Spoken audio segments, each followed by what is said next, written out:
जोहार साथियों, स्वागत करता हूं एक बार फिर से जीएस फाउंडेशन के इस ऑनलाइन प्लेटफॉर्म पे। दोस्तों, सबसे पहले मेरा आपसे ये रिक्वेस्ट है कि यदि आप इस सेशन को देख रहे हैं तो एंड तक जरूर देखिएगा। यदि सेशन पसंद आ रहा हो एक लाइक कर दीजिएगा, दोस्तों के साथ शेयर कर दीजिएगा, और यदि आप भी इस चैनल पर नए हैं तो चैनल को जरूर सब्सक्राइब कर लीजिएगा, बेल आइकन को प्रेस करने वाला। दोस्तों, जेएसएससी सीजल का एग्जाम जो है क्या सितंबर में होगा या नहीं होगा, इन बातों को ढोकर नहीं चलना है, ठीक है ना। आप अपनी तैयारी को जारी रखिए, एग्जाम कभी भी हो सकता है, ठीक है। तो चलिए आज की सेशन की शुरुआत करते हैं। पहला सवाल आपके स्क्रीन पर है। कहता है कि झारखंड राज्य में डॉक्टर श्यामा प्रसाद मुखर्जी विश्वविद्यालय की स्थापना किस वर्ष की गई थी। डॉक्टर श्यामा प्रसाद मुखर्जी विश्वविद्यालय की स्थापना किस वर्ष की गई थी। सही आंसर हो जाएगा ऑप्शन डी, 2017 में की गई थी। कब की गई थी? 2017 में की गई थी। डॉक्टर श्यामा प्रसाद मुखर्जी रांची में स्थापित है और इसकी स्थापना कब हुई थी? 2017 में हुई थी, ठीक है। डॉक्टर श्यामा प्रसाद मुखर्जी विश्वविद्यालय कहाँ पर है? रांची में है और इसकी स्थापना 2017 में की गई थी। Next question. नेक्स्ट है सिद्धू का जन्म। सिद्धू कान्हू चांद भैरव और आपस में सभी भाई थे दोस्तों। तो सिद्धू का जन्म किस वर्ष हुआ था? Option A is the correct answer, that is 1815 में हुआ था, है ना। 1815 में हुआ था। सिद्धू का जन्म कब हुआ था? 1815 में। कान्हू का जन्म 1820 में। चांद का जन्म 1825 और भैरव का जन्म 1835 ईस्वी में हुआ था। नेक्स्ट है झारखंड राज्य में प्रमंडलों की कुल संख्या कितनी है? तो झारखंड राज्य में प्रमंडलों की कुल संख्या कितनी है दोस्तों? Option B is the correct answer, that is option B, 5 प्रमंडल है। प्रमंडलों की संख्या कितनी है? 5 है, ठीक है। पलामू प्रमंडल, उत्तरी छोटा नागपुर, दक्षिणी छोटा नागपुर, संथाल परगना और कोल्हान। पलामू प्रमंडल में कितने जिले हैं? 3 जिले हैं, ठीक है ना। कौन कौन? पलामू, गढ़वा और लातेहार। क्लियर ना। उत्तरी छोटा नागपुर की बात कर लिया जाए तो इसमें 7 जिले आते हैं, ठीक है। कौन कौन? चतरा, हजारीबाग, कोडरमा, गिरिडीह, धनबाद,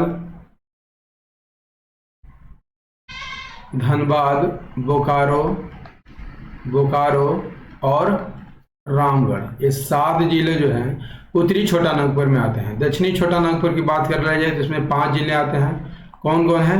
रांची, खूंटी, गुमला,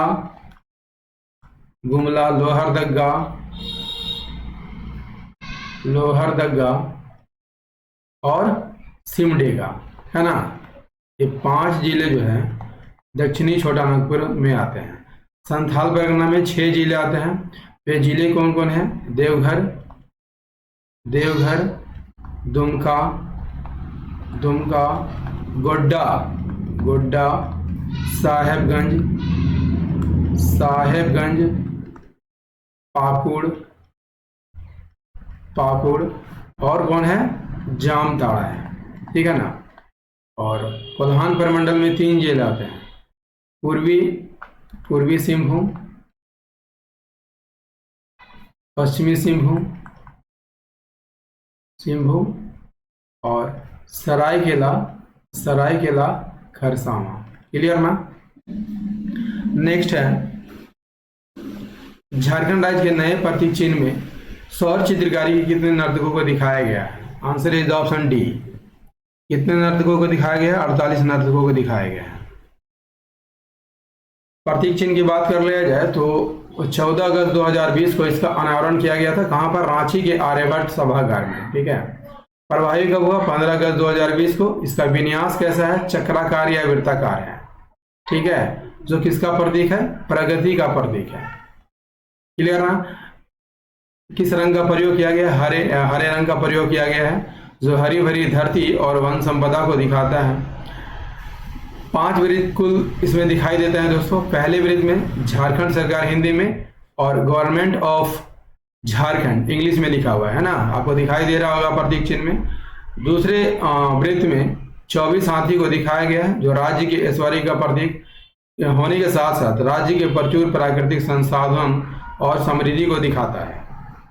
तीसरे वृत्त खंड में क्या है, 24 पलाश के फूल हैं, ठीक है, ये राज्य के अप्रतिम सौंदर्य को दिखाते हैं। और चौथे वृत्त खंड में क्या है, 48 नर्तकों को दिखाया गया है, सौर चित्रकारी के 48 नर्तकों को दिखाया गया है, ठीक है, जो जनजातीय समृद्धि सांस्कृतिक विरासत को यहाँ पर दिखाता है। पांचवें वृत्त में क्या है, पांचवें वृत्त में क्या है दोस्तों, 60 वृत्त है। पांचवें वृत्त में क्या है, 60 छोटे छोटे वृत्त को दिखाया गया है। केंद्रीय भाग में आपको क्या देखने को मिलता है, अशोक चक्र देखने को मिलता है। क्या देखने को मिलता है, अशोक चक्र, ठीक है। चलिए नेक्स्ट है, झारखंड राज्य में सर्वाधिक अनुसूचित जाति की जनसंख्या किस जिले में है, लोहरदगा, धनबाद, गढ़वा या पलामू। तो सर्वाधिक अनुसूचित जाति किस जिले में निवास करते हैं, सही आंसर हो जाएगा option D is the correct answer, Palamu जिला में निवास करता है। सबसे ज्यादा अनुसूचित जनजाति कहाँ देखने को मिलता है, पलामू में, इसके बाद धनबाद में, तीसरे नंबर पर चतरा का स्थान है, चौथे नंबर पर गिरिडीह और पांचवें नंबर पर गढ़वा का स्थान है, ठीक है। सर्वाधिक 80% की बात कर लिया जाए तो कहां पर है, चतरा में है। नेक्स्ट क्वेश्चन कर लेते हैं, इतिहासकार बुक्कानन ने किस स्थान से लेकर बीरभूम तक संपूर्ण पठारी क्षेत्र को झारखंड के रूप में वर्णित किया है, गया, बनारस, सासाराम या Allahabad. Answer is the option B, ठीक है। बनारस से लेकर बीरभूम तक के संपूर्ण पठारी क्षेत्र को झारखंड के रूप में वर्णित किया गया है। Option B is the correct answer, that is Banaras. इतिहासकार बुकानन ने बनारस से लेकर बीरभूम तक, कहां से, बनारस से लेकर बीरभूम तक के पठारी क्षेत्र को झारखंड के रूप में वर्णित किया है। नेक्स्ट क्वेश्चन कर लेते हैं, निम्न में कौन सा पुरातात्विक अवशेष इसको हजारीबाग से प्राप्त नहीं हुआ है, खुला सूर्य मंदिर प्राप्त हुआ है, खुला सूर्य मंदिर प्राप्त हुआ है, बड़े पत्थरों पर आदि मानव द्वारा निर्मित चित्र भी प्राप्त हुए हैं, कब्रगाह के अवशेष नहीं प्राप्त हुए हैं। कब्रगाह के अवशेष कहाँ से मिले हैं, लुपंगड़ी से मिले हैं, लुपंगड़ी से मिले हैं, ठीक ना। शैल चित्र दीर्घा भी मिला है हजारीबाग से, तो सही आंसर हो जाएगा option C is the correct answer. कब्रगाह के अवशेष जो है हजारीबाग से नहीं मिले हैं, लुपंगड़ी से मिले हैं। इसको हजारीबाग से क्या क्या मिला है, आइए फिर से देख लेते हैं। बड़े पत्थरों पर आदि मानव द्वारा निर्मित चित्र मिले हैं, खुला सूर्य मंदिर, शैल चित्र दीर्घा। लुपंगड़ी से क्या मिला है, कब्रगाह के अवशेष मिले हैं, कब्रगाह के अंदर से तांबे के आभूषण मिले हैं, ठीक है। चलिए अगले सवाल का आंसर कीजिए, हजारीबाग के किस स्थान से बुद्ध की प्रस्तर मूर्ति मिली है। सही आंसर हो जाएगा option D is the correct answer, that is option D, Suryakund से बुद्ध की प्रस्तर मूर्ति मिली है। सूर्यकुंड हजारीबाग जिला में अवस्थित है, ठीक है, और यहां से बुद्ध की प्रस्तर मूर्ति मिली है। नेक्स्ट कर लीजिए, इनमें से किस व्यक्ति को संथालों का देवदूत कहा जाता है।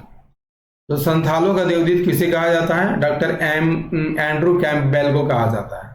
Option C is the correct answer, ठीक है। क्यों कहा जाता है, संथालों के बीच उत्कृष्ट कार्य करने के लिए डॉक्टर एंड्रू कैंपबेल को संथालों का देवदूत कहा गया है। नेक्स्ट है, समुद्रगुप्त के शासनकाल में झारखंड का उल्लेख किस नाम से किया गया है, आटविक, मुरुंड, कुक्कुट देश या किक्कट प्रदेश। सही आंसर हो जाएगा ऑप्शन बी, मुरुंड देश।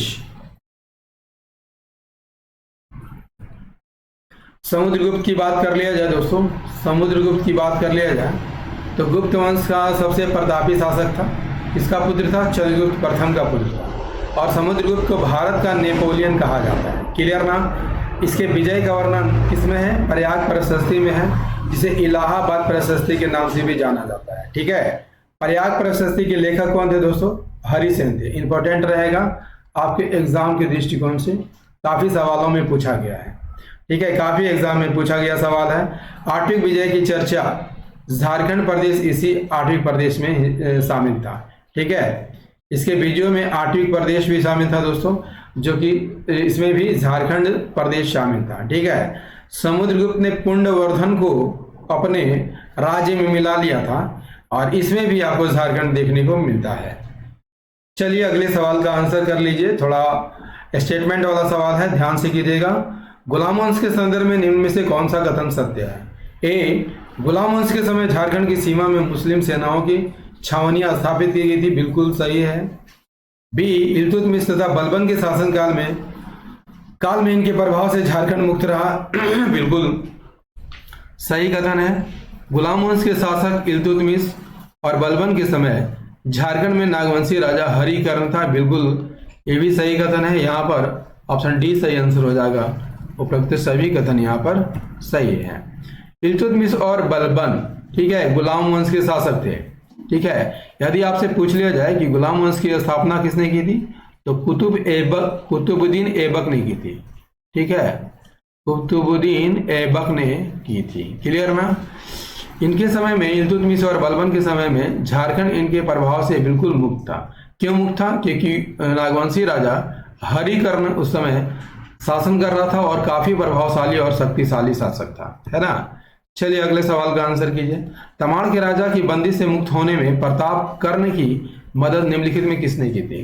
तमाड़ के राजा की बंदी से, है ना, मुक्त होने में प्रताप कर्ण की मदद निम्नलिखित में किसने की थी? Answer is option A, Bagdev Singh ने की थी। बागदेव ने की थी, सिंह नहीं होगा, बागदेव ने की थी। तमाड़ के राजा नागवंशी राज्य की राजधानी खुखरागढ़ की घेराबंदी कर लिया था। ठीक है, और प्रतापकर्ण को किले में ही क्या कर दिया था? बंदी बना लिया था। प्रतापकर्ण को इस बंदी से मुक्ति पाने के लिए खैरागढ़ के खरवार राजा बागदेव ने सहायता की थी। चलिए अगले सवाल का आंसर कीजिए। तमाड़ विद्रोह का दूसरा चरण, जैसा कि आप जानते हैं दोस्तों कि तमाड़ विद्रोह जो है कितने चरणों में चला था? 6 चरणों में चला था। ठीक है, तो तमाड़ विद्रोह का दूसरा चरण कब संचालित हुआ था? दूसरा चरण कब संचालित हुआ? ऑप्शन डी, दूसरा चरण 1789 में हुआ था। तमाड़ विद्रोह का दूसरा चरण 1789 में हुआ था, विष्णु मानकी और मौजी मानकी के नेतृत्व में। ठीक है, किसको लेकर? कर न देने से संबंधित ये लड़ा गया था दोस्तों, और विद्रोह को दबाने के लिए कैप्टन होगन को भेजा गया था। ठीक है, लेकिन ये कैप्टन होगन जो है क्या हुआ था? असफल हो गया था, असफल हो गया था। इसके बाद किसको भेजा गया था? लेफ्टिनेंट कूपर को भेजा गया था, लेफ्टिनेंट कूपर को भेजा गया था। क्लियर ना? और कूपर ने इस विद्रोह को शांत कर दिया था। ठीक है, चलिए अगले सवाल का आंसर कीजिए। नेक्स्ट है, झारखंड में बहावी आंदोलन का प्रसार किसने किया था? ऑप्शन ए सही आंसर हो जाएगा, शाह मोहम्मद हुसैन ने किया था। किसने किया था? शाह मोहम्मद हुसैन ने किया था। झारखंड में बहावी आंदोलन का प्रसार बता चुका हूं, शाह मोहम्मद हुसैन ने किया था। इसकी शाखा राजमहल में भी स्थापित थी। ठीक है, संथाल परगना क्षेत्र में किसने किया था? पीर हुसैन ने इसका नेतृत्व किया था।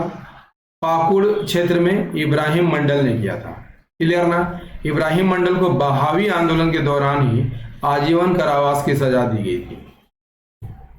चलिए अगले सवाल का आंसर कीजिए। इनमें से कौन सा झारखंड का सबसे पुराना चर्च है? तो पुराना चर्च की बात कर लिया जाए तो GEL चर्च सबसे पुराना चर्च है। ऑप्शन सी सही आंसर हो जाएगा। GEL चर्च रांची में है। ठीक है, और झारखंड का सबसे पुराना चर्च है। इसका शिलान्यास तो 18 नवंबर 1851 को किया गया था, लेकिन निर्माण कब हुआ?